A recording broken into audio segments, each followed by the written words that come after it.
이번에는 나의 ETF 아저씨. 요 얘기를 또 우리 항상 이다솔 이사님이 해주셨는데 안 계셔가지고 제가 대신 하도록 하겠습니다. ETF 오늘 이야기 함께 나눠주실 삼성자산운용의 최창규 본부장님 어서 오세요. 네, 안녕하세요. 예, 아유, 엄청 홍진채 박사님이랑 방송하는 날이 올 줄은 몰랐습니다. 네? 아니 여러 번 하셨잖아요. 그런가요? 까먹었었습니다. 거짓말쟁이시군요. 네네네. 자, 오늘 ETF 이야기 어떤 이야기 준비하셨나요? 뭐 바로 ETF 얘기로 들어가면 네. 좀 이제 방향을 잡는데 좀 네. 당황하실 수도 있어서 앞서 박근영 부장님께서 하나에어로스페이스를 말씀하시면서 뭐라고 설명을 했었냐면 MSCI 편입 이벤트가 있다라는 말씀을 하셨었습니다. 네. 그래서 제가 지난번 방송에서 MSCI 8월 리뷰에서 한 종목을 좀 강조드렸었는데요. 그 종목이 뭐냐면 SK텔레콤이고요. 네. SK텔레콤 차트를 제가 잠깐 보여드릴게요.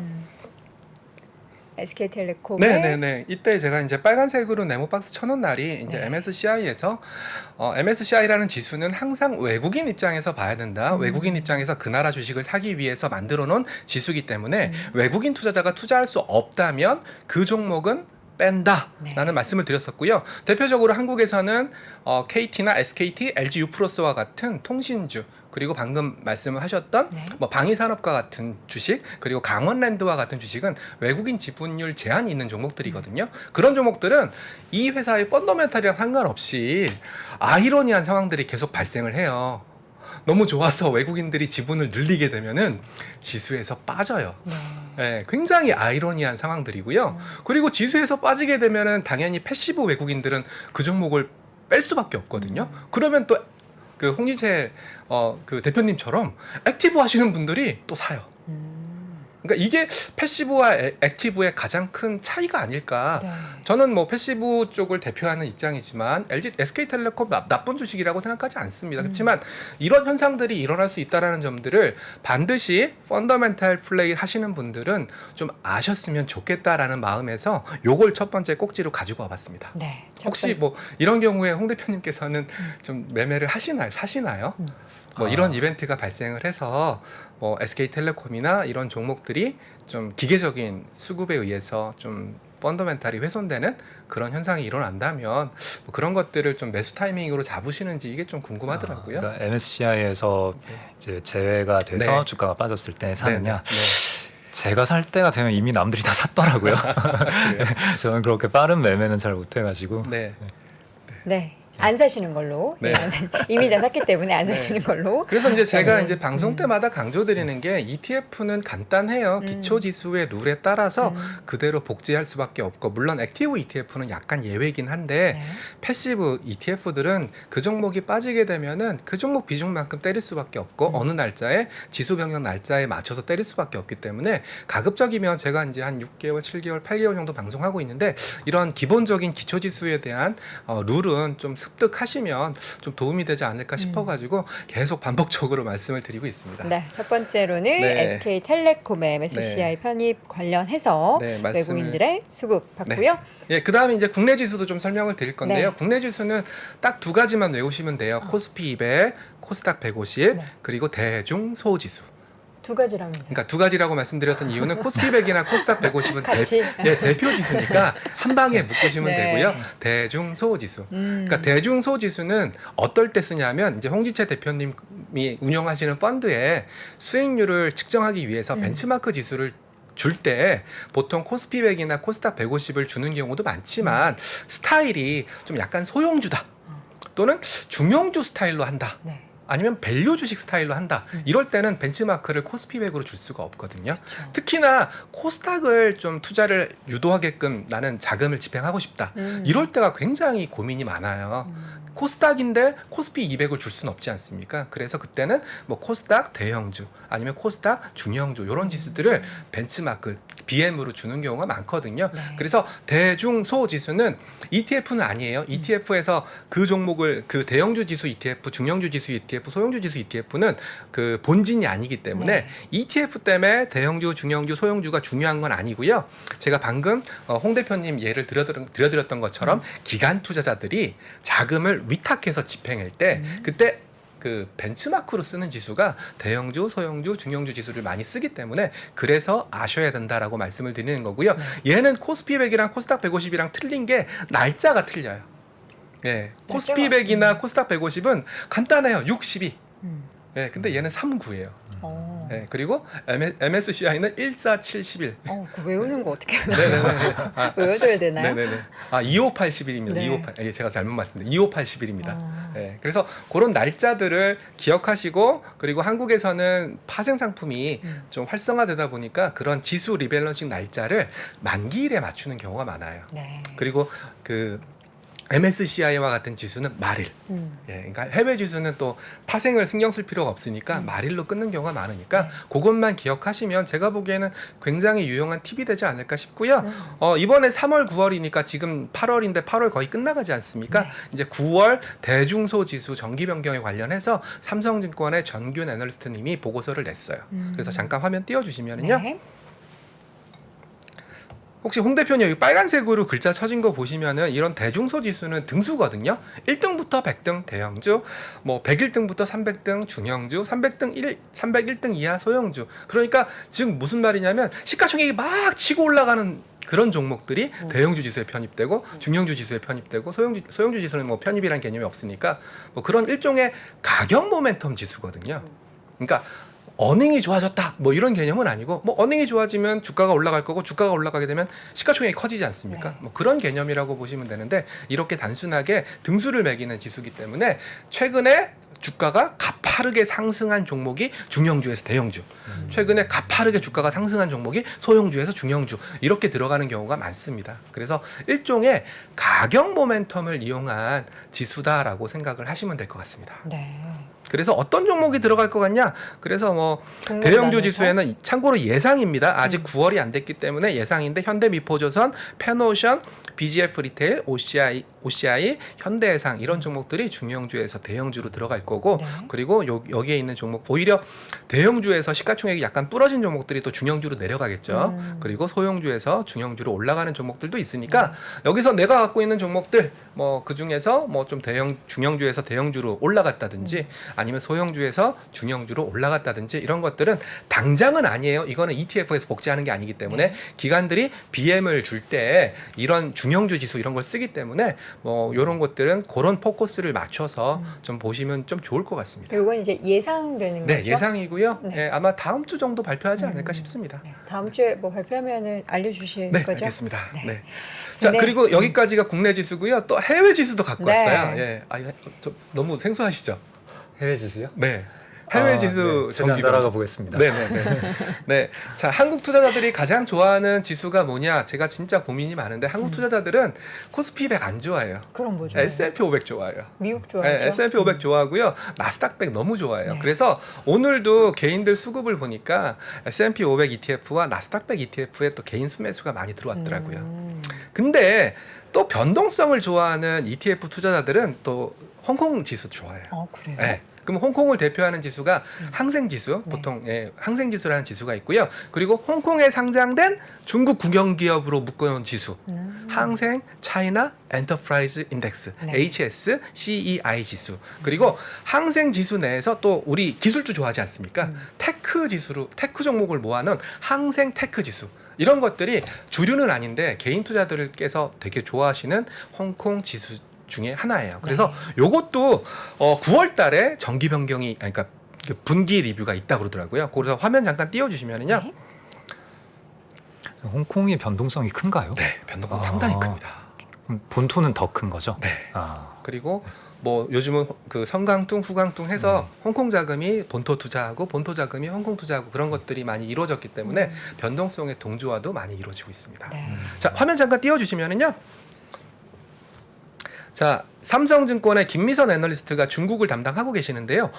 이제는 홍콩 지수 정기 변경까지 팔로우업을 하시더라고요. 전 깜짝 놀라겠어요. 저도 애널리스트 17년 했는데 감히 홍콩 지수까지는 정기 변경 예상 이런 거 안 했었거든요. 네. 근데 항생 지수는 추정 자금이 여기서 제일 중요한 것은 추정 자금입니다. 추정 자금이 207억 달러 항생 지수. 그리고 H 지수는 추정 자금이 57억 달러, 항생 테크는 108억 달러. 이렇게 추정 자금의 규모와 규모와 그 종목의 편입 효과, 제외 효과가 비례하고요. 네. 자, 어떤 종목이 늘어났냐? 항생 지수에서는 그 뭐 바이두가 신규 편입됐고요. 중국 신화에너지, 주대복, 주얼리, 한센제약 이런 종목들이 신규로 편입됐습니다. 그리고 H 지수에는 센스타임이 신규로 편입됐고요. 그리고 항생 테크 지수에는 뭐 변동된 종목이 없습니다. 이렇게 그 관련된 종목들을 그 했고요. 그러면 종목이 변경되면 당연히 기존 구성 종목의 시총 비중이 변하거든요. 그래서 제가 빨간색으로 쳐놓은 그 박스에 쳐져 있는 종목들이 비중이 늘어난 종목들이에요. 네. 여기서 딱 하나가 혹시 눈에 들어오시지 않나요? 어떤 종목 눈에 들어오시나요? 텐센트. 맞습니다. 텐센트.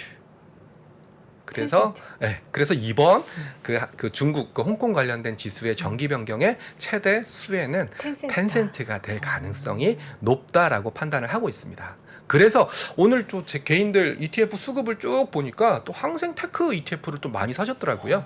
예, 그래서 이런 움직임들 특히 텐센트가 많이 들어간 ETF가 바로 항생 테크 ETF거든요. 네. 그래서 이걸 보면서 와 역시 한국에 있는 개인 투자자들은 상당히 많이 이제 공부를 많이 하시는구나라는 것을 깨달았습니다. 네.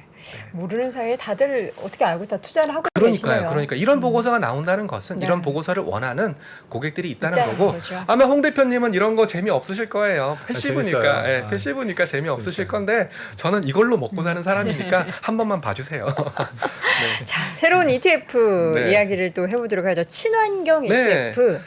요즘 제가 이제 상품 관련된 회의 참고로 저는 이제 파생 애널리스트, 패시브 상품 담당하는 애널리스트를 17년 정도 했고요.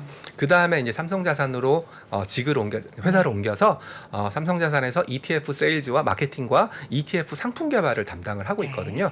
요즘 상품 개발 ETF 쪽에서 상품 개발하면 가장 많이 나오는 단어가 뭔지 아세요 혹시? 뭐죠? 그린. 그린. 네, 그린노믹스. 좀 되지 않았나요? 그래도 요즘에도 더 많이 네, 생겨요. 그래도 아, 천연가스 네. 가격이 막 폭등하니까 요즘 탄소 배출권 거래 잘 네. 되거든요. 네. 그러니까 이제라도 그린노믹스, 그린 이코노미 네. 이런 상품을 계속적으로 출시를 해야 돼 말아야 돼. 그리고 또 인플레이션 감축법이 통과되다 보니까 또 관련된 내용을 뜯어보면은 전부 다 그런 내용들이에요. 네. 그런데다가 저희도 이미 친환경 ETF가 있긴 있어요. 그래서 어떻게 빌드업을 해야 될지 굉장히 고민을 많이 하고 있습니다. 화면 잠깐 띄워주시면은요.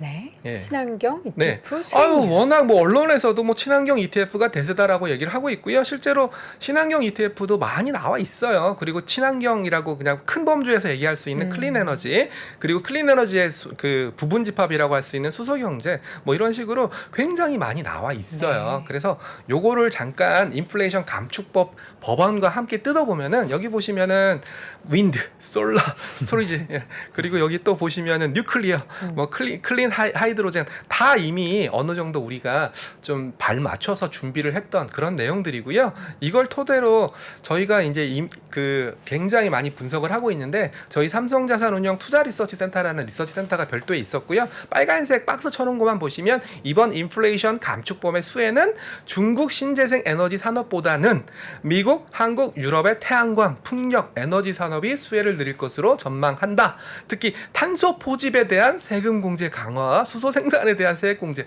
그러니까 이런 것들을 ETF로 만들어야 될까? 아니면 이미 나와 있는 것을 좀 더 리빌딩 해볼까? 뭐 그런 것들이 요즘 저희 삼성자산운용뿐만 아니라 대부분의 운용사, 특히 패시브하는 운용사들은 이런 쪽에 초점을 맞춰져 있습니다. 그래서 제가 뭐 조금만 더 기존에 나와 있는 대표적인 ETF인데 이거는 뭐 왜 너 삼성자산에서 나왔으니까 코덱스, KB스타 얘기하는 거 아니야라고 얘기할 수 있는데 그 친환경 그러면은 아마 글로벌 ETF 하시는 분들은 들어보셨죠? 큐클린. 그렇죠. 네.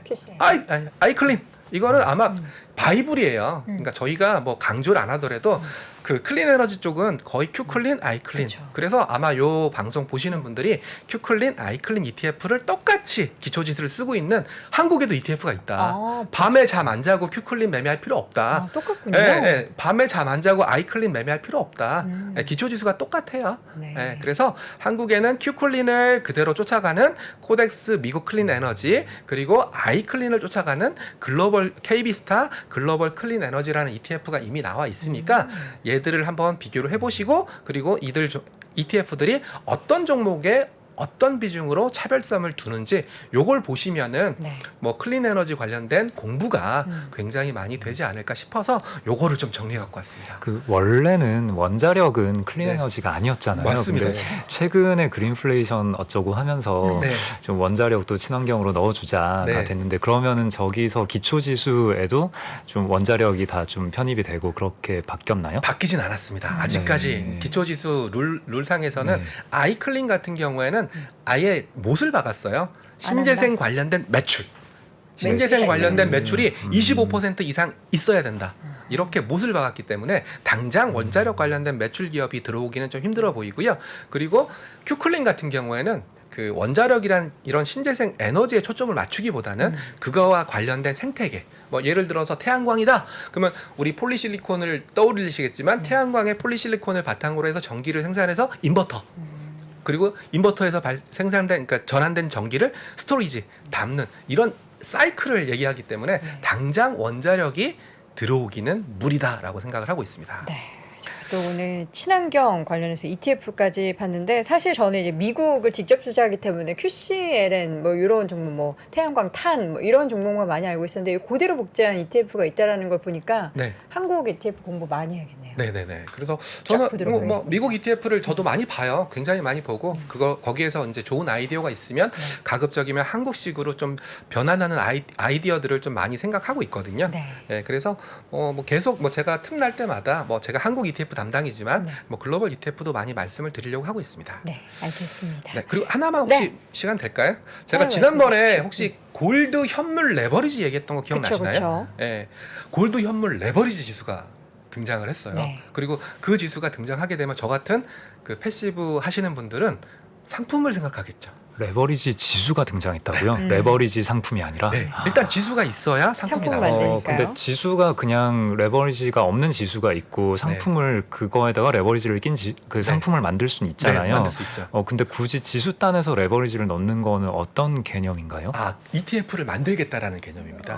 네. 이 ETF를 만들기 위해서는 아무리 레버리지 지수라고 하더라도 레버리지 상품이라고 하더라도 레버리지 지수가 있어야 되거든요. 지수를 그래요? 만들면 그 한국 거래소 돈 번대요. 네. 어, 그래서 예, 화면 잠깐 띄워주시면은요. 네. 저 궁금해가지고 네네네. 한 가지만 그러면은 TQQQ 같은 거 있잖아요. 네네네.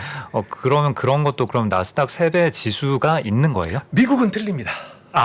네. 네, 한국에서는 ETF, ETN은 반드시 지수가 있어야 된다라고 거기에 상장 규정에 적혀 있는데 미국은 지수가 없어도 되고요. 네, 지수가 없어도 그렇군요. 되고요. 그리고 특히 3배짜리 이런 것들은 ETF로 만들기는 좀 어려워요.